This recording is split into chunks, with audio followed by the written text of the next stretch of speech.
بسم الله الرحمن الرحيم. الحمد لله والصلاة والسلام على رسول الله صلى الله عليه وسلم.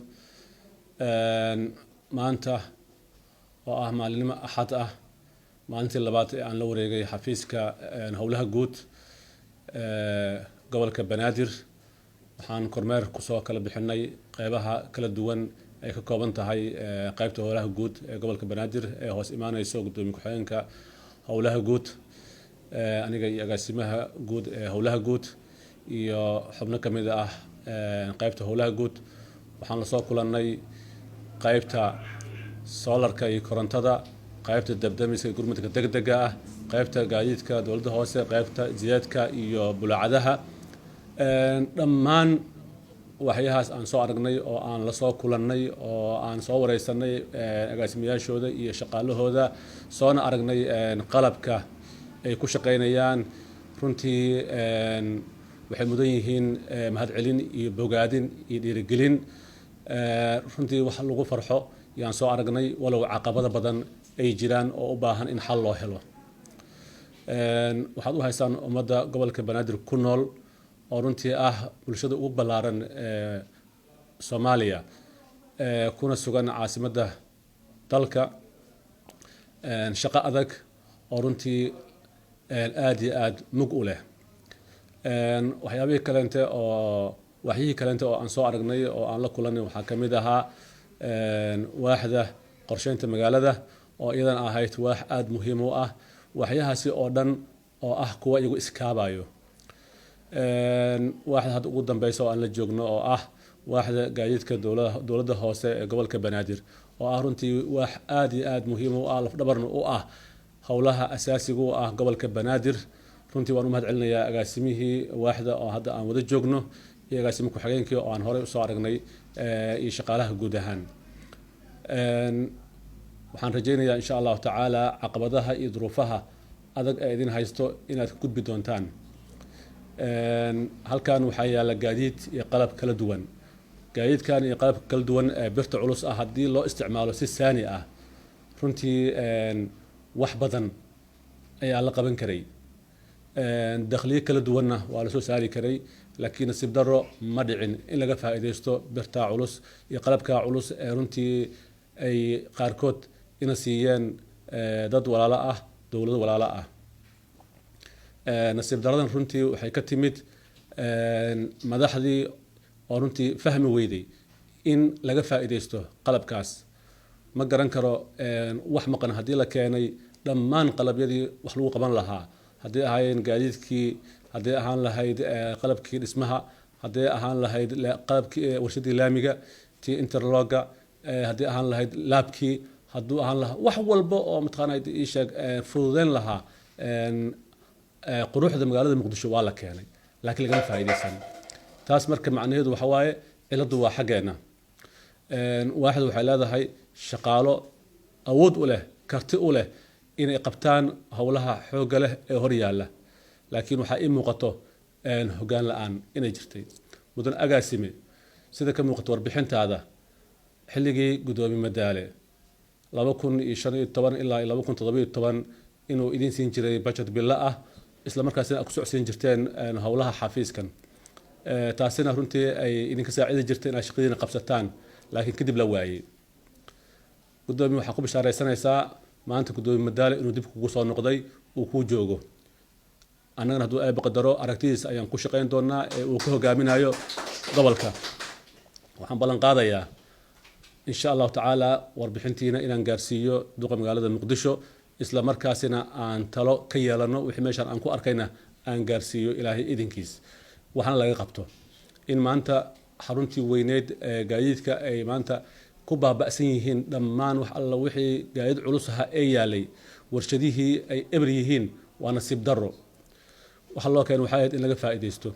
insha allahu tacaala wixii shalay dhacay waan sixi doonaa. wixii hadduu ay baqdaro u baahan in la hagaajiyana waan hagaajinaynaa. qalabkaasina waa lagu shaqeynaya insha allahu tacaala. sidii horena ma dhici doonto ilaahay idinkiis. isbeddel la taaban karana waad arki doontaan mudan agaasimo guud.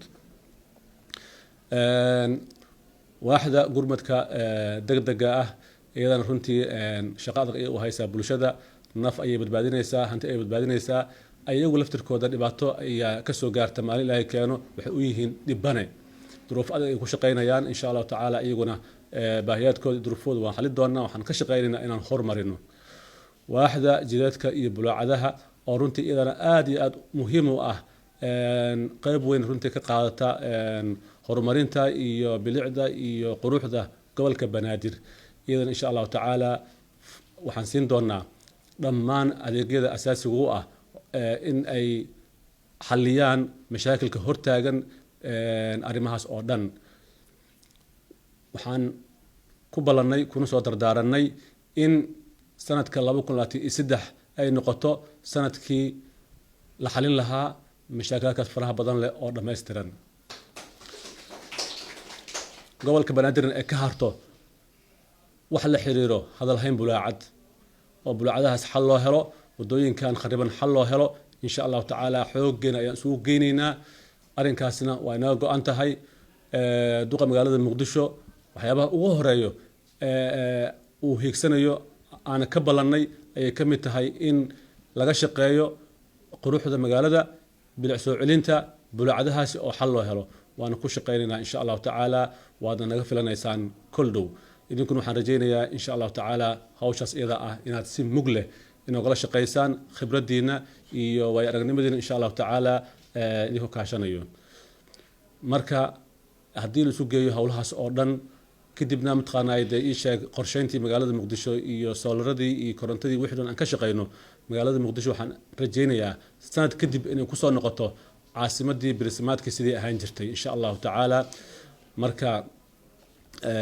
haddana waxaan dhammaystiri doonaa kormeerkeena insha allahu tacaala laabka meeshaan yaallo waa laab casri ah insha allahu tacaala isagana waan ka faa'iidaysanaynaa dhismaha iyo maxaa la dhahaa wax alla wixii la xiriiro oo construction ah waa laga maarmaan inaan u isticmaalno dhammaan shirkadaha gobolka banaadir ka howlgala waxaan ugu baaqayaa dhammaan in ay la shaqeeyaan waaxdan iyada ah isla markaasina dhammaan shirkadaha dhismaha ku mashquulsan ay u istaagaan in dadka la badbaadiyo in la badbaadiyana waxaa kow ka ah dhismaha ay sameynayaan inuu noqdo dhismo tayo leh dhismo tayo lehna waxaa ku xiran in quality-ga mataqaanaa dee isha waxa ay dhisayaan la hubiyo wixii lagu hubi lahaana halkan ayuu yaalaa in loo hoggaansamo laabka asiga ah oo wax walba oo dhismo la xiriiro waa la hubin doonaa shaybaarku wuu shaqaynayaa waa lagu shaqaynaa khubaradii ku shaqayn lahaydna waa joogaan qalabkii iyo agabkiisa waa u dhammaystiran yahay insha allahu tacaala waxaan ka rajaynaa insha allahu tacaala dhammaan shirkadaha dhismaha ka shaqeeyo inay u hoggaansamaan hubinta waxa ay dhisayaan insha allahu tacaala oo shaybaarka casriga ah la marsiiyo sidoo kaleente shirkadaha korontada ee ayagu iska jeexjeexanayo laamiyada see doonan u jeexanayo iyo shirkadaha biyaha wax la aqbali kara ma ahan iyo kuwa taleefanada intaba waxaan rabnaa si nidaam ah oo casri ah hawshaas iyada ah in loo qabto si standard ah in loo fuliyo laakiin qolo walba meesha ka soo gaarto inay iska waxaysato say doontana mataqaanaa haddana ay u dhodhoobto wax la aqbali kara ma aha marka mudan agaasimo guud waxaan rajaynayaa hawshaas iyada ah si dhaba in loo fuliyo insha allahu tacaala